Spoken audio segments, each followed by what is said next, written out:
सिसोदिया राजवंश, गुहिल राजवंश की शाखा। सिसोदिया राजवंश के शासक और उनके शासनकाल। राणा हमीर सिंह ईस्वी सन 1326 में चित्तौड़गढ़ को दिल्ली सल्तनत से पुनः प्राप्त किया और मेवाड़ को पुनर्जीवित किया एवं सिसोदिया राजवंश की स्थापना की। राणा क्षेत्र सिंह मेवाड़ की सीमाओं को सुरक्षित किया और प्रशासन को मजबूत किया। राणा लाखा, इन्होंने सांस्कृतिक और वास्तुकला में योगदान दिया, मंदिरों का निर्माण करवाया। इन्हीं के शासनकाल में पिछोला झील का निर्माण हुआ, जो मेवाड़ के लिए पेयजल का मुख्य स्रोत बनी। राणा लाखा के सबसे बड़े पुत्र राणा चुंडा ने अपने पिता के द्वारा किए गए एक वादे को निभाने के लिए मेवाड़ के उत्तराधिकारी होने का त्याग किया एवं आजीवन मेवाड़ के संरक्षण एवं सेवा करने का प्रण लिया। राणा चुंडा के ही वंशज आगे चुंडावत कहलाए। राणा मोकल, इन्होंने चित्तौड़गढ़ में ब्रह्मा मंदिर का निर्माण करवाया और मेवाड़ की समृद्धि को बढ़ावा दिया।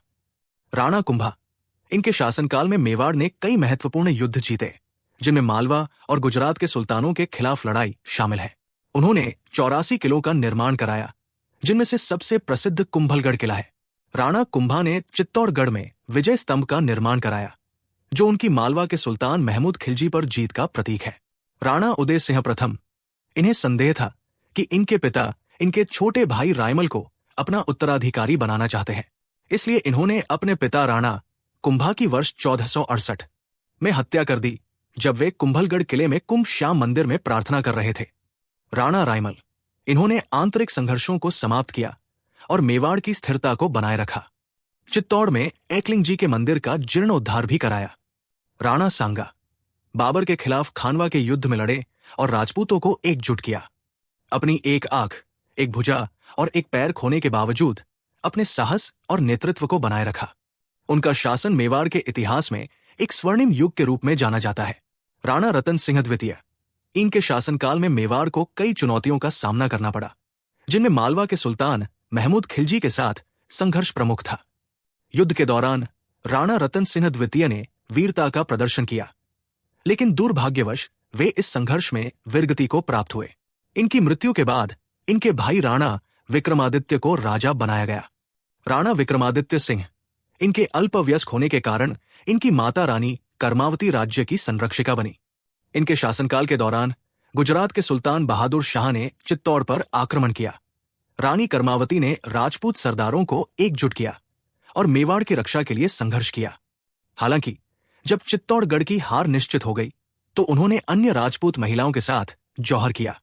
बाद में राजपूत सरदारों ने किले को बहादुर शाह से वापस हासिल किया। राणा विक्रमादित्य के व्यवहार के कारण दरबार के सरदारों ने उन्हें महल में नजरबंद कर दिया। बाद में उनके चचेरे भाई बनवीर ने इन्हें मार डाला एवं मेवाड़ की गद्दी पर कब्जा किया।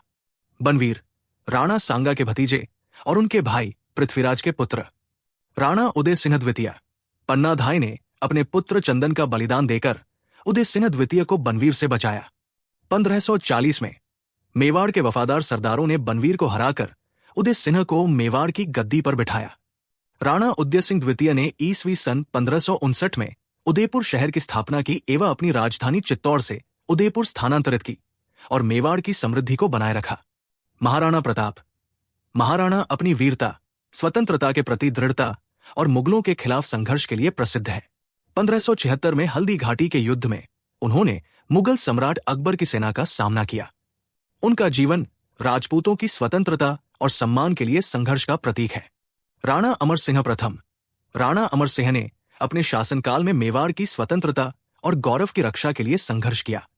उन्होंने मुगलों के साथ कई युद्ध लड़े, लेकिन अंततः 1615 में उन्होंने मुगल सम्राट जहांगीर के साथ संधि की।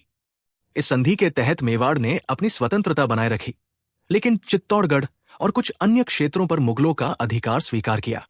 राणा करण सिंह द्वितीय, शासन को स्थिरता प्रदान की और मेवाड़ की समृद्धि को बढ़ावा दिया। राणा जगत सिंह प्रथम, सांस्कृतिक विकास को प्रोत्साहित किया। इन्हीं के शासनकाल में उदयपुर में जगमंदिर पैलेस एवं जगदीश मंदिर का निर्माण करवाया गया।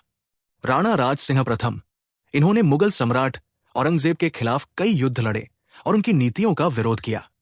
उन्होंने जजिया के खिलाफ आवाज उठाई और राजपूतों की स्वतंत्रता की रक्षा के लिए प्रयास किए। राणा जयसिंह, राणा अमर सिंह द्वितीय, राणा संग्राम सिंह द्वितीय, राणा जगत सिंह द्वितीय, राणा प्रताप सिंह द्वितीय, राणा राज सिंह द्वितीय, राणा अरी सिंह द्वितीय, इनके शासनकाल में मेवाड़ को मराठों के आक्रमण और आंतरिक विद्रोह जैसी चुनौतियों का सामना करना पड़ा। हालांकि उन्होंने अपने नेतृत्व और प्रशासनिक कौशल से राज्य को स्थिर रखने का प्रयास किया। राणा हमीर सिंह द्वितीय, राणा भीम सिंह, राणा जवान सिंह, राणा सरदार सिंह, ये राणा जवान सिंह के दत्तक पुत्र तथा राणा संग्राम सिंह द्वितीय के परपौत्र थे। राणा स्वरूप सिंह, ये राणा सरदार सिंह के दत्तक पुत्र तथा मेवाड़ राजवंश के ही बागौर के महाराज शिवदान सिंह के पुत्र थे। राणा शंभू सिंह, ये मेवाड़ राजवंश के बागौर के कुंवर शेर सिंह के पुत्र थे। राणा सज्जन सिंह, ये राणा शंभू सिंह के दत्तक पुत्र तथा मेवाड़ राजवंश के बागौर के महाराज शक्ति सिंह के पुत्र थे। सज्जनगढ़ द मानसून पैलेस का निर्माण इन्होंने ही करवाया। राणा फतेह सिंह, मेवाड़ की शिवराती शाखा के महाराज डाल सिंह के पुत्र थे। इन्होंने चित्तौड़ में फतेह प्रकाश महल का निर्माण करवाया एवं राणा जयसिंह द्वारा निर्मित झील के पास कनौट बांध का निर्माण करवाया था, जिसके बाद झील का नाम फतेह सागर झील रखा गया। राणा भूपाल सिंह, मेवाड़ के अंतिम शासक, उन्होंने 18 अप्रैल 1948 को उदयपुर का विलय संयुक्त राजस्थान में किया। ये राजस्थान के एकमात्र शासक थे जो आजीवन महाराज प्रमुख पद पर रहे। भगवत सिंह मेवाड़, इनके पश्चात भगवत सिंह के दोनों ही पुत्र मेवाड़ राजवंश के उत्तराधिकारी होने का दावा करते हैं। महेंद्र सिंह मेवाड़ एवं अरविंद सिंह मेवाड़ एवं वर्तमान में महेंद्र सिंह के पुत्र विश्वराज सिंह मेवाड़ एवं अरविंद सिंह के पुत्र लक्षराज सिंह मेवाड़। जय मेवाड़, जय भारत।